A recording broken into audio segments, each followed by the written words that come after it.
അസ്സലാമു അലൈക്കും വറഹ്മത്തുള്ളാഹ്. കുല്ലു നഫ്സിൻ ദാഇഖത്തുൽ മൗത്ത്. അല്ലാഹു തആല പരിശുദ്ധ ഖുർആനിലൂടെ പറയുന്നു, ജീവനുള്ള എല്ലാ വസ്തുക്കളും മരണത്തിന്റെ രുചി നോക്കും.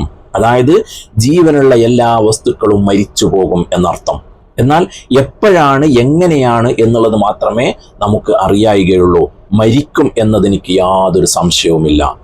കാരണം മരണത്തിന്റെ കാരണം പലതാണ്, മരണത്തിന്റെ വയസ്സ് പലതാണ്.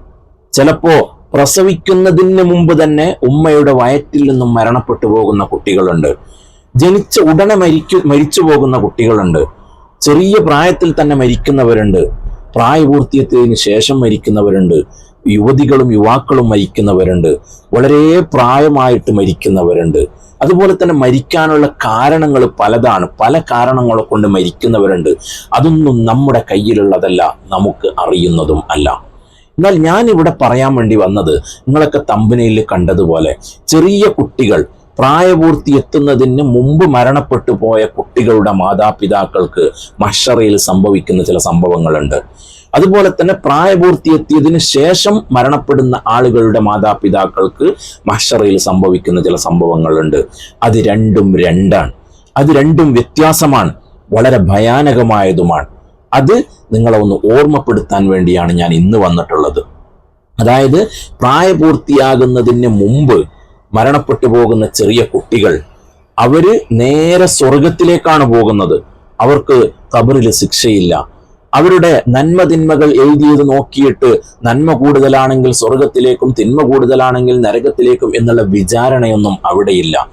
അവർക്കവിടെ സ്വാതന്ത്ര്യമാണ്, അവർക്കവിടെ എങ്ങനെയും ജീവിക്കാം എന്നുള്ളതാണ്.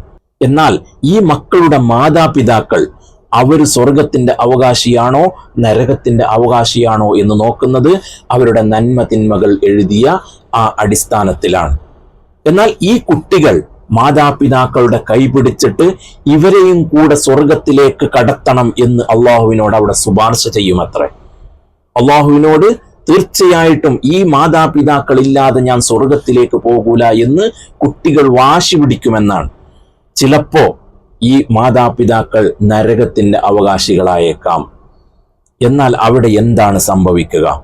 നരകത്തിന്റെ അവകാശികളായ മാതാപിതാക്കളെ അല്ലാഹു തആല സ്വർഗത്തിലേക്ക് അയക്കുമോ? അല്ലെങ്കിൽ ഈ നിഷ്കളങ്കനായ ഈ ചെറിയ കുട്ടിയെ അല്ലാഹു തആല മാതാപിതാക്കൾ ഇല്ലാതെ സ്വർഗത്തിലേക്ക് അയക്കുമോ?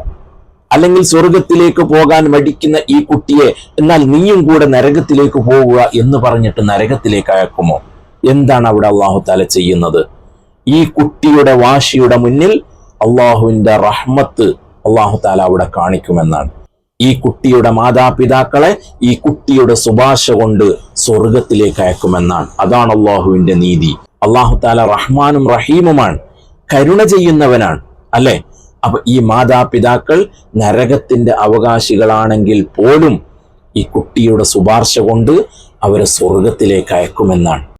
എന്നാൽ ഇതിന്റെ നേരെ വിപരീതമായിട്ട് പ്രായപൂർത്തിയെത്തിയതിനു ശേഷം മരണപ്പെട്ടു പോകുന്ന ആളുകളുണ്ട്. അവിടെ അവരുടെ നന്മ തിന്മകൾ തൂക്കിയിട്ട് അവര് ചിലപ്പോൾ നരകത്തിന്റെ അവകാശികളായാൽ, അവർ ആ ചെമ്പ് തകിടിൽ നിൽക്കുന്ന സമയത്ത്, വിയർപ്പിൽ മുങ്ങിക്കുളിക്കുന്ന സമയത്ത് അവര് അള്ളാഹുവിനോട് പറയുന്ന വാക്കുകളുണ്ട്. എന്താണെന്നറിയോ? പടച്ചോനെ, ഞാൻ ഇവിടെ നിന്റെ മുമ്പിൽ ഇങ്ങനെ വിയർത്ത് നിൽക്കാൻ കാരണം എൻ്റെ മാതാപിതാക്കളാണ്. എൻ്റെ മാതാപിതാക്കൾ എന്നെ നല്ല രൂപത്തിൽ വളർത്താത്തത് കൊണ്ടാണ്. അതുകൊണ്ട് എൻ്റെ മാതാപിതാക്കളെ നീ ഒന്ന് എൻ്റെ മുമ്പിൽ കാണിച്ചു തരൂ പടച്ച റബ്ബേ. എന്തിനാ? അവരെ ഞാനിവിടെ നിലത്തിട്ടിട്ട് ചവിട്ടിയിട്ട് അവരുടെ നെഞ്ചത്ത് ഞാനൊന്ന് കയറി നിൽക്കട്ടെ. എനിക്ക് ഈ പൊള്ളുന്ന ചെമ്പ് തകിടിൽ നിൽക്കാൻ കഴിയുന്നില്ല. അതുകൊണ്ട് അവരുടെ നെഞ്ചത്ത് കയറി നിന്നിട്ട് എൻ്റെ കാലൊന്ന് ഞാൻ തണുപ്പിക്കട്ടെ റബ്ബേ എന്ന് അള്ളാഹുവിനോട് അവർ പറയുമത്രേ. എന്നാൽ ഇവൻ സ്വർഗത്തിലാണെങ്കിൽ കുഴപ്പമില്ല. ഈ മരണപ്പെട്ട ആള് സ്വർഗത്തിലാണെങ്കിൽ പിന്നെ അവിടെ വിചാരണയുടെ കൂടുതൽ വിശദീകരണമില്ല. അപ്പോ ഈ ആളെങ്ങാനും നരകത്തിൽ പോകേണ്ടി വന്നാലുള്ള അവസ്ഥയാണ് ഇവിടെ മാതാപിതാക്കൾക്ക് വരാൻ പോകുന്നത്.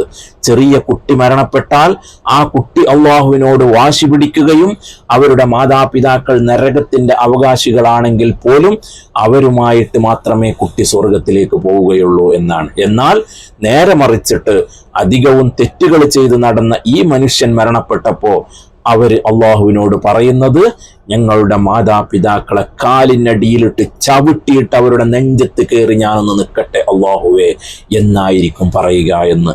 നമ്മുടെ മക്കൾ എങ്ങനെയാണ് വളരുന്നത് നമ്മളൊന്ന് ചിന്തിക്കേണ്ടതുണ്ട്. ഞാൻ ഈ പറയുന്നത് കൊണ്ട് ഞാൻ നല്ല ആള് എന്നല്ല അതിൻ്റെ അർത്ഥം.